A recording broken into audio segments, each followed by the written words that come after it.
आज 5 मार्च नहीं है और कायदे से इस वीडियो को उसी दिन रिलीज होना चाहिए था, पर सवाल ये है कि आखिर 5 मार्च को ऐसा क्या हुआ था। खैर, मिजोरम की हिस्ट्री पर हमने पहले भी बात की है, लेकिन आज बात उस दिन से जुड़ी यादों की होगी, उन घटनाओं के दर्द की होगी, उन हवाई हमलों की होगी जिन्होंने सब कुछ बदल दिया। आज मिजोरम एक पढ़ा लिखा, खुशहाल और तेजी से बढ़ता हुआ राज्य है। भारत के उन शुरुआती राज्यों में से एक है जिसने हिंसा और उग्रवाद को जड़ से खत्म किया। पर यह सुकून रातों रात नहीं मिला और इसके लिए मिजोरम ने एक बहुत भारी कीमत चुकाई। तो आखिर उस दिन क्या हुआ था? कैसे एक अकाल ने विद्रोह की शक्ल ली और क्यों भारत को अपने ही इलाके में लड़ाकू विमान भेजने पड़े? Welcome to In a Call. This video is purely based on book, government records and publicly available open sources. My goal is to help people understand Mizo history and culture better, so we can reduce the misunderstanding and bias that often comes from the lack of understanding. I work alone with limited resources. Since I started this journey 3 years ago, I always have been scared to speak on these subjects. I know how sensitive, emotional and identity-driven these topics are.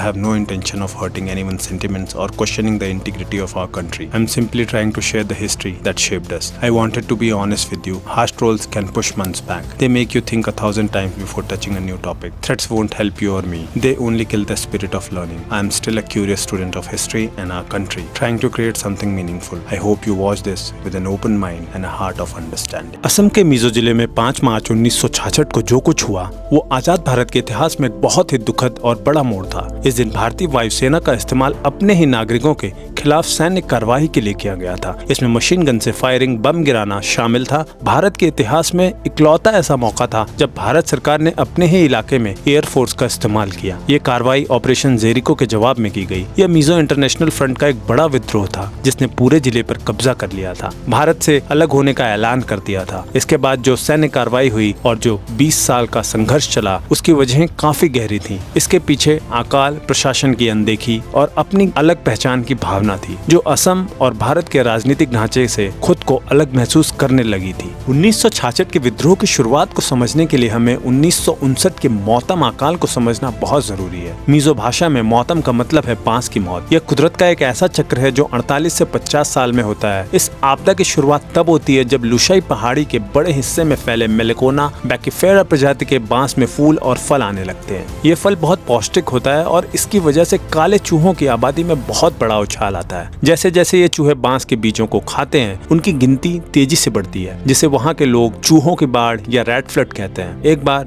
जब बीज खत्म हो जाते हैं तो ये चूहे इंसानी बस्तियों पर हमला कर देते हैं। वे रातों रात खेतों में खड़ी फसलें, अनाज के गोदामों, यहाँ तक कि कपड़ों और घर के सामान को भी चट कर जाते हैं। 1959 में इसकी वजह से जिले की खेती पूरी तरह बर्बाद हो गई और मिजो लोग भुखमरी की कगार पर पहुंच गए। शिलांग की राज्य सरकार और नई दिल्ली की केंद्र सरकार वक्त पर और ठीक से मदद पहुंचाने में फेल रही। मिजो लोगों ने इसे सिर्फ एक प्रशासनिक गलती नहीं माना, बल्कि उन्हें लगा कि ये गहरा सिस्टमैटिक भेदभाव है और सरकार को उनके जिंदा रहने की कोई परवाह नहीं। जब सरकार की तरफ से कोई मदद नहीं मिली तो 1960 में Mizo international famine front MNFF बनाया गया। इसकी कमान लाल डेंगा के हाथों में थी, जो पहले जिला परिषद या डिस्ट्रिक्ट काउंसिल में एक क्लर्क हुआ करते थे। MNFF ने स्थानीय स्तर पर राहत के कामों को बहुत अच्छे से संभाला, जिससे उन्हें लोगों के बीच जबरदस्त लोकप्रियता मिली और भरोसा मिला। 1961 तक आते आते इस संगठन ने अपने नाम से फेमिन शब्द हटा लिया और मिजो नेशनल फ्रंट बन गया। अब इनका मकसद बदल चुका था। इन्होंने एक ग्रेटर मिजोरम के लिए पूरी तरह आजाद देश बनाने की मांग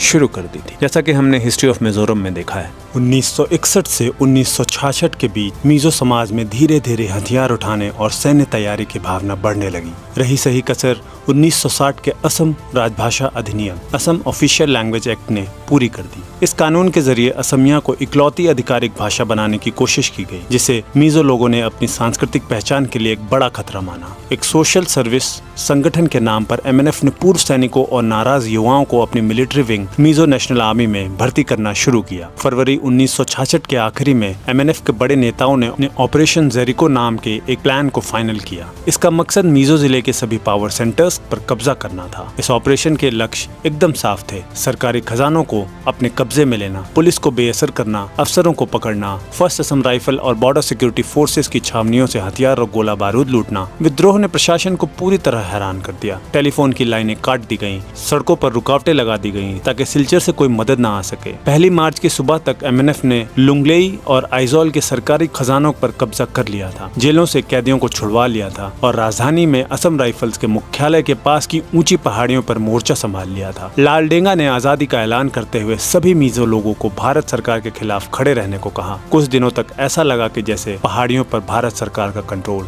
खत्म हो चुका है। आइजोल में फर्स्ट असम राइफल्स की बटालियन शहर में भारतीय सत्ता का आखिरी गढ़ बची थी, लेकिन वह भी चारों तरफ से घिरी हुई और कटी हुई थी। एमएनएफ ने बार बार सरेंडर करने की मांग की, जिसे असम राइफल्स के अफसरों ने ठुकरा दिया। 4 मार्च को एमएनएफ ने असम राइफल्स की छावनी पर बड़ा हमला बोल दिया और सुरक्षा घेरे को तोड़ने के लिए सुसाइड स्क्वाड का इस्तेमाल किया। भारत सरकार ने शुरू में हेलीकॉप्टरों के जरिए मदद और सामान पहुंचाने की कोशिश की, लेकिन भी नाकाम रहे। असम राइफल्स कैंप्स के आसपास चोटियों पर तैनात एमएनएफ के स्नाइपर्स इतनी भारी फायरिंग कर रहे थे कि ट्रांसपोर्ट हेलीकॉप्टर लैंड ही नहीं कर पा रहे थे। एक मिशन के दौरान डकोटा ट्रांसपोर्ट विमान पर जमीन में इतनी गोलियां चली कि उसमें 21 छेद हो गए और उसे किसी तरह वापस कुंभीर ग्राम एयरबेस लौटना पड़ा। जब हेलीकॉप्टर और ट्रांसपोर्ट विमान मदद पहुंचाने में फेल हो गए तो इसी को आधार बनाकर लड़ाकू विमानों या फाइटर जेट से हमला करने का फैसला लिया। आइजोल के विद्रोहियों के खिलाफ लड़ाकू विमानों को भेजने का फैसला प्रधानमंत्री इंदिरा गांधी की केंद्र सरकार ने लिया था, जिन्हें पीएम बने अभी सिर्फ 6 हफ्ते ही हुए थे।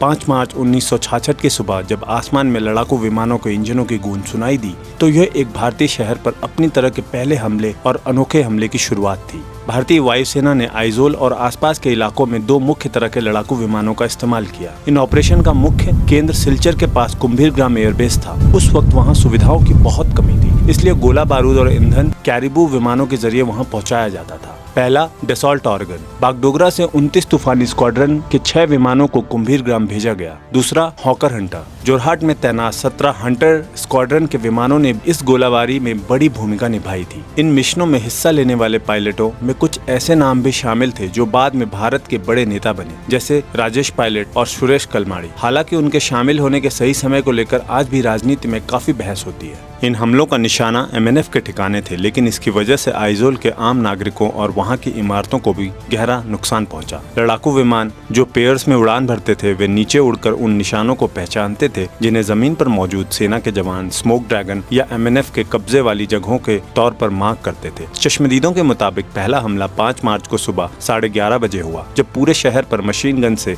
गोलियों की बौछार कर दी गई। 6 मार्च को यह हमला और भी तेज हो गया जब भारतीय वायुसेना ने विद्रोहियों को बाहर निकालने के लिए इंसेंडियरी बम, आग लगाने वाला जो एक टाइप का बॉम्ब होता है, गिराने शुरू कर दिए। मार्च की सूखी हवा और घरों में इस्तेमाल होने वाले ज्वलनशील सामान की वजह से आग तेजी से फैली और शहर के बड़े रिहायशी और काम करने वाले इलाके चपेट में आ गए। आइजोल के लोग एक तरफ एमएनएफ की जमीनी जंग और दूसरी तरफ वायुसेना के हवाई हमलों के बीच फंस गए, जिसके डर से ज्यादातर लोग आसपास की पहाड़ियों की ओर भाग गए। वहां बचे हुए लोगों को आज भी अच्छे हवाई जहाज या ट्रांसपोर्ट विमान और गुस्सैल हवाई जहाज या लड़ाकू विमान के बीच का अंतर याद है। वे बताते हैं लड़ाकू विमानों की आवाज पहुंचने से पहले ही वे धुआं और आग उगलते हुए दिखते थे।